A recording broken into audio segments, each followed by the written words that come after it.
On nous a toujours dit qu'il faut travailler dur pour réussir, mais personne ne nous a jamais appris comment travailler intelligemment. La clé n'est pas de travailler plus, mais de travailler mieux. Je vais vous partager une méthode qui m'a permis d'apprendre l'économie, la psychologie et la programmation en parallèle de mes études. C'est une méthode utilisée par les plus grands de ce monde et il est temps aujourd'hui que je vous en dévoile les secrets. En matière d'apprentissage, la première étape, c'est le désir d'apprendre en permanence. C'est ce qui conditionne tout le reste. Ce qui alimente le désir en réalité, c'est le pourquoi. Connaître nos motivations réelles est le moteur de notre désir d'apprendre et c'est ce qui donne un sens à tout ce que nous faisons. Avant d'apprendre, posez-vous la question pourquoi est-ce que j'apprends? Et ici, il ne s'agit pas de trouver vos motivations externes que vous avez peut-être vues sur Internet. Non. Ici, il s'agit de trouver vos réelles motivations. Pour le faire, posez-vous la question pourquoi à plusieurs reprises. Pourquoi est-ce que j'apprends tous les jours? Parce que je veux évoluer dans ma vie. Pourquoi? Parce que je veux être libre financièrement. Pourquoi? Parce que je veux partager mes connaissances et avoir un impact positif sur la vie d'un maximum de personnes. Selon les études, la capacité d'attention d'un adulte moyen est de 25 minutes. C'est très peu et cela risque de s'aggraver dans les années à venir. Notre cerveau est constamment submergé par une quantité colossale d'informations. Mais sauf qu'il faut faire un tri parmi toute cette grande quantité d'informations. Et c'est là qu'intervient l'attention.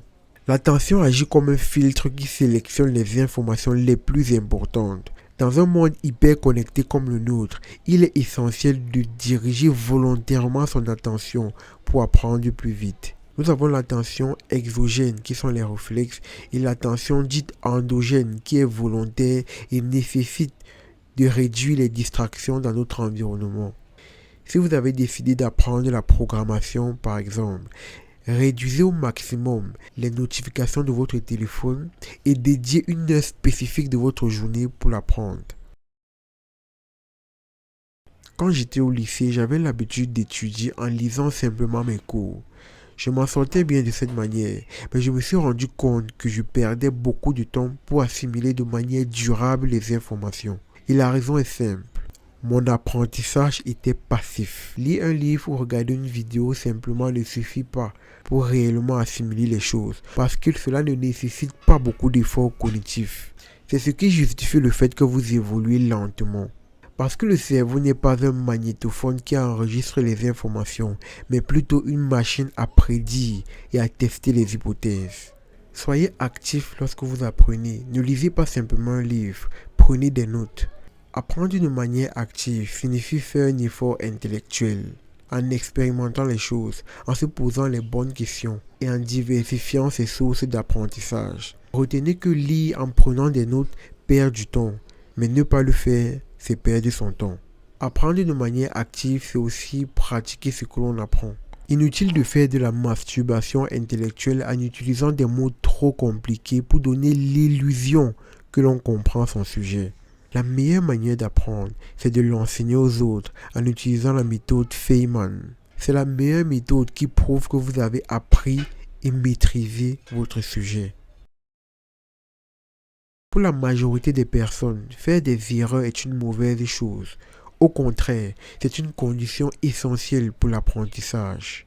Lorsque nous commettons des erreurs, les neurones du cortex singulaire antérieur envoient un signal d'erreur, alertant notre cerveau que quelque chose ne va pas et qu'il est temps de changer. Pour recevoir en permanence ce signal d'erreur, il faut qu'il y ait un feedback qui vous montre que vous avez fait une erreur, qui vous montre pourquoi vous avez fait une erreur et comment corriger cette erreur.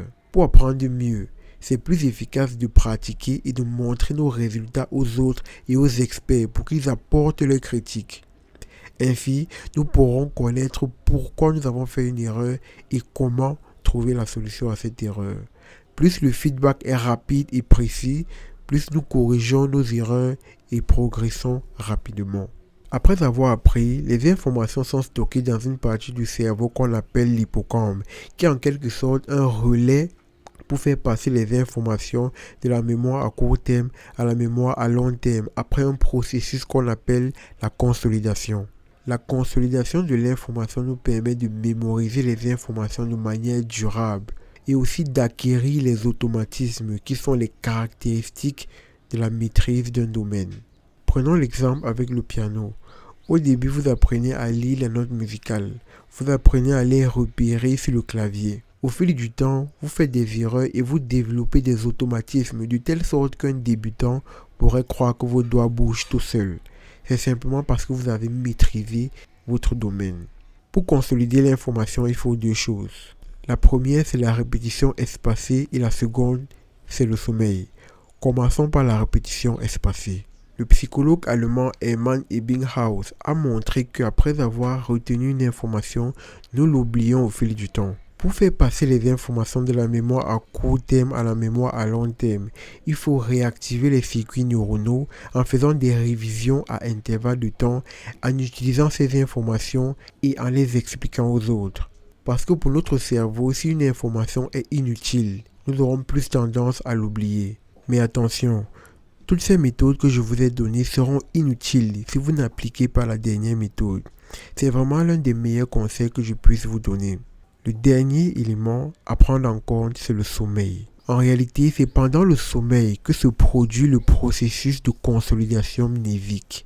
C'est pendant le sommeil que le cerveau trie les informations les plus importantes pour les faire passer de la mémoire à court terme à la mémoire à long terme. De plus, le sommeil prépare le cerveau à recevoir de nouvelles informations. Autant vous dire qu'un sommeil de qualité est tout aussi important que des heures d'apprentissage. J'ai tenu à faire cette vidéo parce que dans notre époque actuelle qui évolue constamment, la capacité la plus importante, c'est apprendre à apprendre. Merci d'avoir regardé jusqu'à la fin.